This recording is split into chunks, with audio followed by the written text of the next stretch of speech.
Hi everyone, it is Janine from It's Naturally Neen.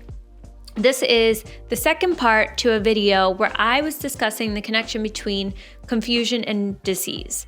Specifically, confusion is like food for disease, and the body absolutely hates confusion. It will keep you stuck in a sick state. So here in this part 2, I wanted to discuss some ways that you can start today to clear confusion from your field. The other part of this is also getting you connected back to yourself again. So number 1, I'm starting with a really easy one. If you're on social media, mute all accounts that cause you to doubt yourself or unfollow. If there's someone online or many people online who cause you to second guess yourself, self-doubt, question things, I recommend for a period of time unfollowing or muting. Because when those voices come in, they introduce the energy of confusion, and I want to remind you that confusion is not of God. Whatever you believe in, whether you call it God, the universe, your angels, confusion is not that. In fact, confusion is often very associated with darkness, and it's a tool to keep you stuck. And in the same line of muting all accounts, you might need to mute or unsubscribe from certain emails, or put up boundaries with what kinds of conversations you're willing to have with friends. Maybe you have a friend who's constantly telling you, oh, you need to eat breakfast by 8 a.m. in order for your hormones to be fixed. And that's just not resonating with your body, and you don't want to hear it anymore. And every time she says it, you start to wonder or worry if what you're doing is wrong. Put up a boundary there. This is about putting up boundaries. In the same breath, if you are listening to a coach, a health practitioner, a course, who is telling you in order to heal whatever condition you might have, you need to do XYZ. I would proceed with caution because there are many different ways to healing. And if someone's telling you, you have to do this before you get to heal, that's not true.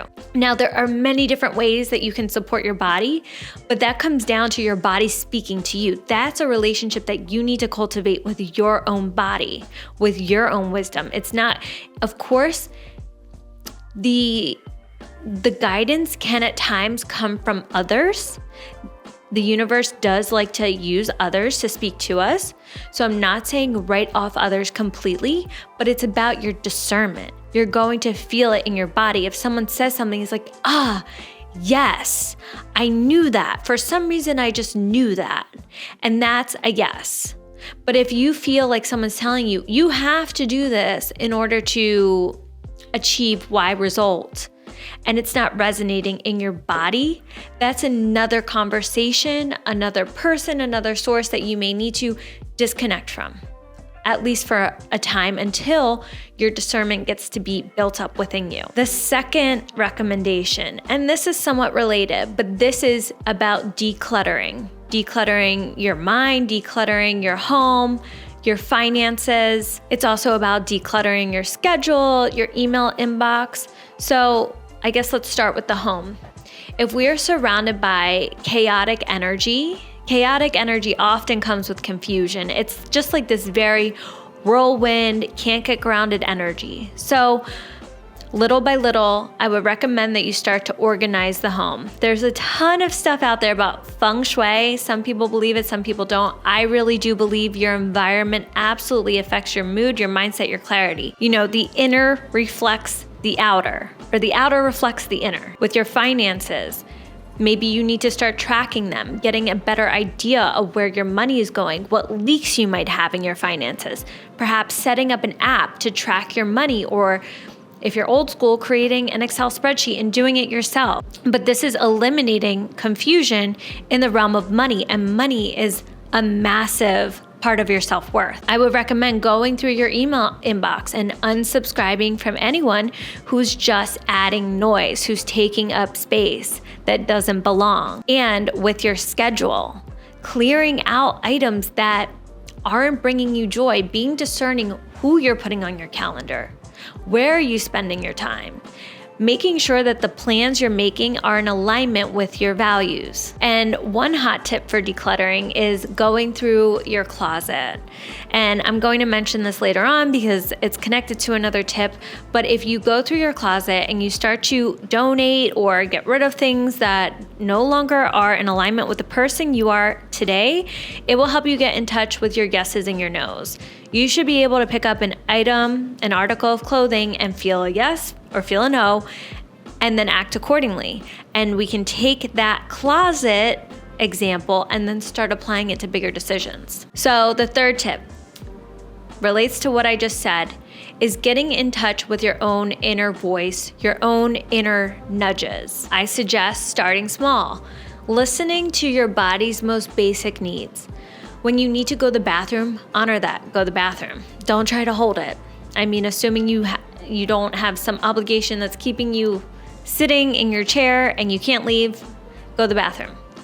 If you're thirsty, drink some water. If you're hungry, eat.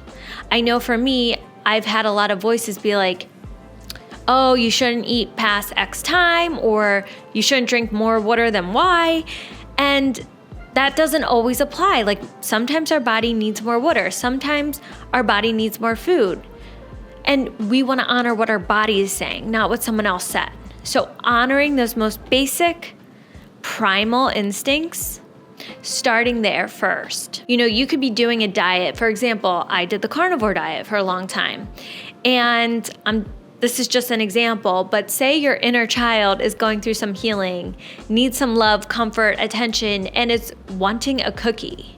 And you're like, damn, I really want a cookie, but the diet doesn't allow that, so I'm not going to do that. You are denying certain parts of yourself. And I know we're just talking about a cookie here, but this is about the bigger picture of getting in touch with your own intuition. I'll give you another example. I did a type of therapy called EMDR. I think it's like eye movement desensitization and reprocessing. It's a form of therapy where you access traumatic memories, essentially. I did that for 1.5 years. And I felt like, oh, I have to continue this because as long as I continue this, I will keep healing. But my body was tired. I was over it. Whenever the therapist, I'd see her on my calendar, my heart would sink. And I'd be like, I get this really heavy, feeling. That's my body speaking to me. And I ignored it for a while. And I'm like, no. This is exactly what I've been trying to teach myself. This is my body speaking and I have to honor it. So begin listening to your own inner nudges. And like I said before, the closet example is a great way to get in touch with that. Okay, the next item that I wanted to suggest is to stop asking for permission. Stop asking for reassurance from others. Stop seeking validation around your decisions. If you felt a nudge to go a certain direction, honor that. You don't need to message your friend, your mom, your boyfriend to confirm. You don't need to ask your health coach before you eat a vegetable that's on the no list, whatever it might be. Just do it. I would say that making a decision, even if it's the wrong one, is better than not making a decision at all because we can always pivot. Again, I'm going to bring up the example of me being carnivore and getting into this space of like, oh, I can only eat meat. But I felt like my body was saying, I want to be more expansive. I want to try more foods. I want to try more things. I want to be free. I want to have some excitement. And so I honored that. But it was like for a period of several weeks where I just ate whatever I really wanted to eat. And some things went well and some things didn't go well. And that's okay because I learned. The next day I'm like, well, I'm not going to do that turkey wrap again. But the tacos were okay. You know, maybe they're not something that I will have every week. But it's nice to know that I was able to enjoy it. And I learned and I trusted myself in the process. The next hot tip here is watching your inner dialogue. I want you to be very vigilant about the thoughts that are coming up in your mind. When voices come in that instill fear or self-doubt or confusion, I'm reminding you, those are not of God. Those are not your highest timeline. I want you to trust your decisions and pivot if they no longer resonate. There's a clear distinction here. There's a distinction between being in your head in being in your body? Is your mind telling you, is your mind asking you, oh no, did I do the wrong thing? Did I do something bad? Is this not the right way? That's all in your mind. That's all fear. Ignore. Unsubscribe.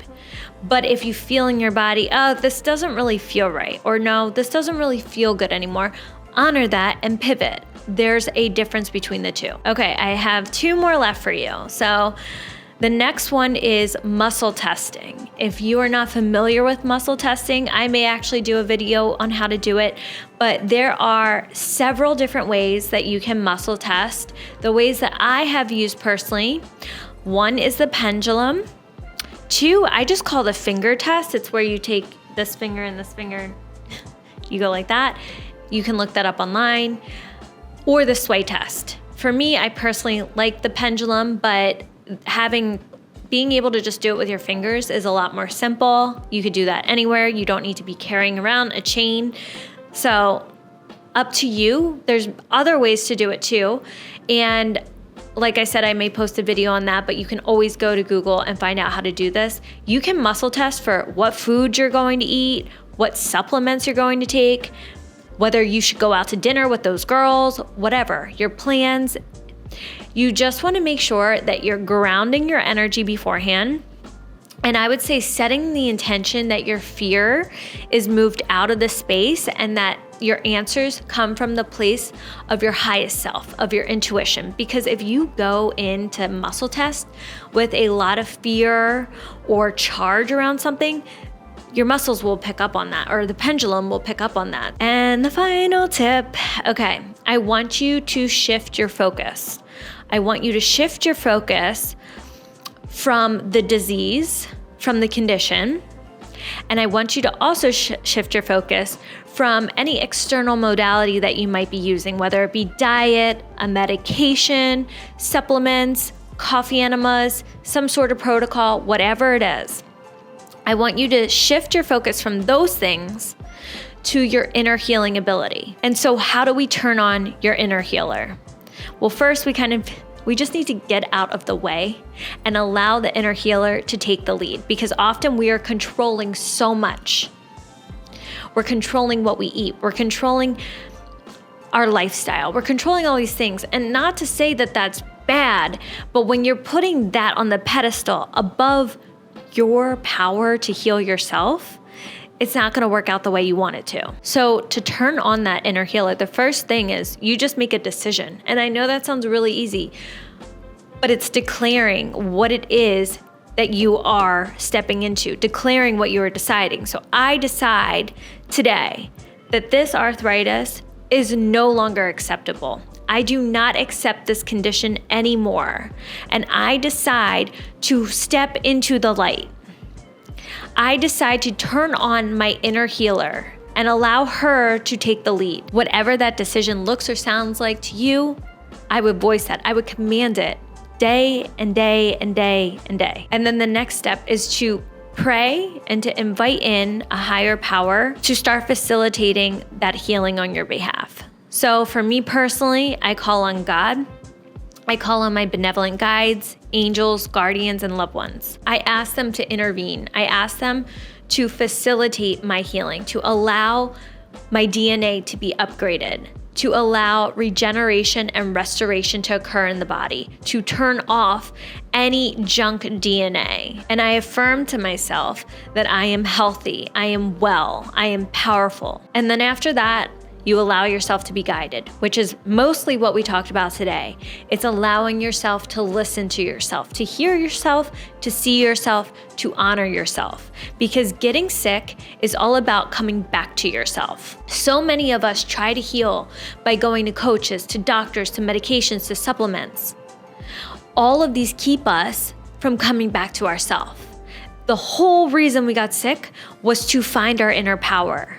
And so until we do that, any healing modality we use, the relief will only be temporary. So I have some exciting news. I created a meditation that strips away confusion and connects you back to your inner healer. That will be dropping soon, so please stay tuned for details. Ideally, I'll be able to link it below this video, but if not, it will be coming in a future video. If you enjoyed this content, please click subscribe. Thanks for joining.